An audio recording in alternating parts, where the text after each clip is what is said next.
Bonjour tout le monde, alors aujourd'hui nous allons voir comment récupérer des photos effacées sur une carte mémoire.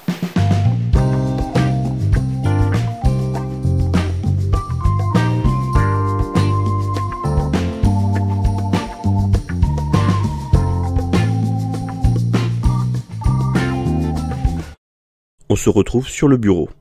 Donc je vais vous présenter le logiciel, c'est Disk Doctor Photo Recovery. Alors le logiciel est compatible aussi bien PC que Mac. Donc on va commencer par voir au niveau de tarif. Donc le tarif pour les utilisateurs PC, il est à 36 €. Alors pour information, c'est compatible aussi bien avec Windows XP, Windows Vista, 7, Windows 8 et Windows 10. Alors Windows 8 et Windows 10 n'est pas précisé vraiment sur le site internet, mais je vous garantis que c'est compatible, car avant j'étais sur Windows 8 et avec la nouvelle version de Windows 10 qui est sortie, c'est la version que j'utilise actuellement et j'ai fait des tests, ça fonctionne sans problème. Après, pour les utilisateurs Mac, là vous payez par contre beaucoup plus cher, donc vous allez payer une licence 51 €. Après, au niveau compatibilité, ça fonctionne aussi bien avec les PowerPC que avec les nouveaux systèmes d'exploitation type macOS X 10.4, 5, 6, 7, etc. Maintenant, on va voir directement le logiciel. Donc le logiciel se présente de la manière suivante. Enfin, moi c'est une ancienne édition, donc il se peut que la nouvelle version soit légèrement différente. Mais voilà, ça fonctionne sur une base de 3 onglets. Donc en fait, c'est 3 modes de récupération de données.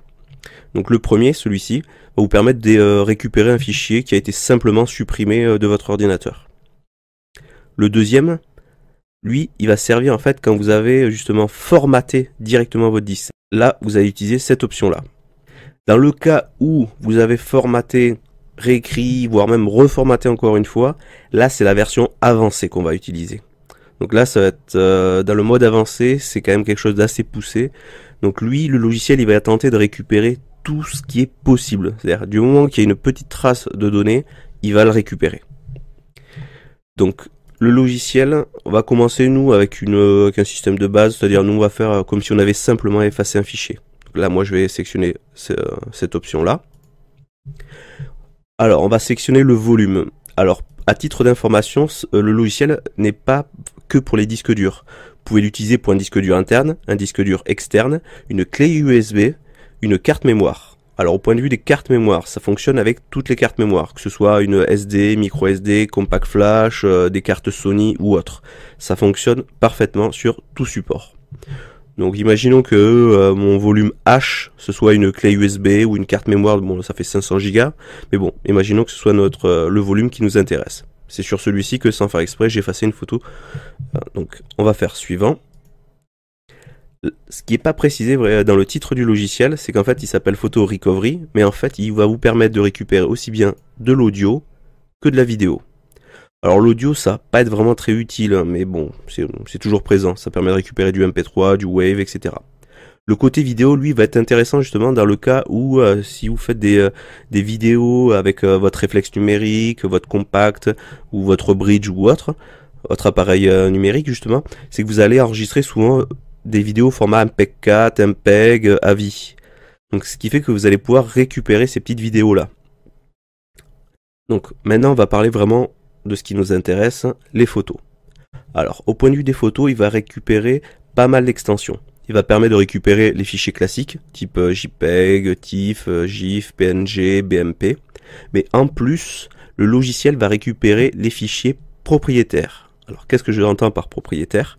Pour ceux qui sont possesseurs d'un réflexe numérique type Canon par exemple, les derniers modèles, ils travaillent actuellement sur ce qu'on appelle des fichiers .cr2. Et bien ceux-là, vous allez pouvoir les récupérer. D'ailleurs, vous voyez, il y a des petits icônes justement qui correspondent en fait aux marques à qui appartiennent justement les extensions. Là par exemple c'est du CR2, donc c'est du Canon, mais chez Canon, il permet de récupérer aussi les CRW pour les anciens formats. Après, pour Sony, il y a plusieurs possibilités. Il y a le SRF, le SR2, il y a même le ARW. Pour les possesseurs de Nikon, on peut récupérer ces fichiers .nef ou les NRW. Après, il y a plein d'autres extensions, donc comme vous pouvez le voir, vous avez pour du Minolta, vous avez pour du Fuji, vous avez pour du Kodak, vous avez pour plein d'autres formats encore. Alors ce qui est intéressant, ça va être le PSD. C'est un format propriétaire, mais pas de photo, mais plus du logiciel Adobe Photoshop. Donc c'est intéressant parce que les PSD souvent c'est des fichiers en fait, pour ceux qui ne connaissent pas, c'est un fichier dans lequel on ouvre une photo et on va faire un montage. Et ce montage là, le fichier on l'enregistre et on peut le retoucher plus tard sans qu'il y ait fusion des calques, des couches, etc. Donc c'est vraiment intéressant justement de pouvoir récupérer ces anciens montages qu'on a fait à l'époque ou autre justement. Donc vous sélectionnez l'extension qui vous intéresse. Moi personnellement je travaille avec des réflexes Canon, donc moi je vais sélectionner du CR2. Et là vous faites suivant. Alors vous pouvez sélectionner plusieurs extensions, bien sûr. Vous pouvez, si j'aurais voulu, j'aurais pu sélectionner du JPEG, du GIF, etc. Mais voilà, pour l'exemple, je vais vous montrer juste avec du CR2. Et là je fais suivant. Et là, l'ordinateur, lui, il va travailler et il va essayer de rechercher justement, soit sur votre disque dur externe, disque dur interne, carte mémoire, etc. Il va tenter de récupérer les données effacées. Donc le temps va vraiment varier en fait en fonction de la puissance de votre machine. Ça va vraiment dépendre en fait de votre support. C'est sûr qu'une carte mémoire 32 Go, ça ira forcément plus vite à scanner qu'un disque dur de 500 Go. Alors pareil, ça va dépendre aussi du nombre d'extensions. Si vous sélectionnez toutes les extensions possibles en termes de photos, ça va mettre forcément beaucoup plus de temps. Donc moi, sur le bureau, voilà, il a fini de me scanner mon disque, donc il m'a trouvé des fichiers CR2. Exactement, il m'en a trouvé 11 548 fichiers.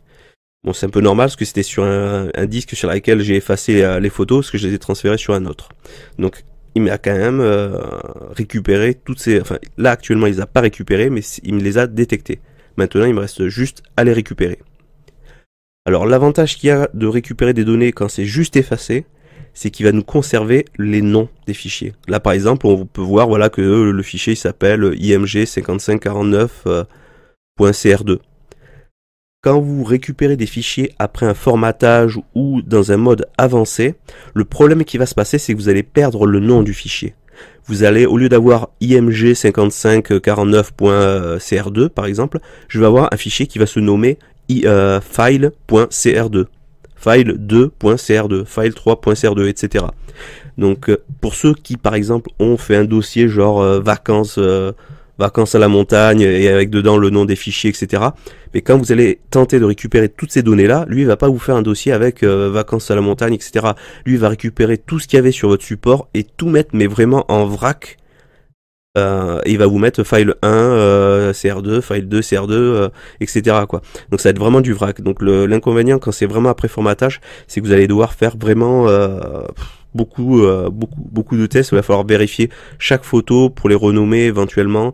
Donc la récupération de données après un formatage, ça pose des problèmes, surtout si vous avez des fichiers liés, par exemple, avec une bibliothèque.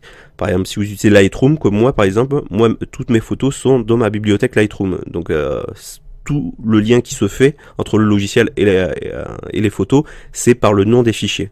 Donc, si le nom du fichier vient être modifié, la bibliothèque ne le trouve plus. Donc, ça pose quelques soucis. Donc, bien sûr, vous allez quand même récupérer vos fichiers, mais vous allez, s'il y a un trop gros volume, vous allez passer beaucoup de temps à les renommer ou tout simplement à les retrier pour savoir si c'est des photos de vacances, si c'est des photos de la plage, si c'est des photos de la famille ou autre. Donc, c'est assez long.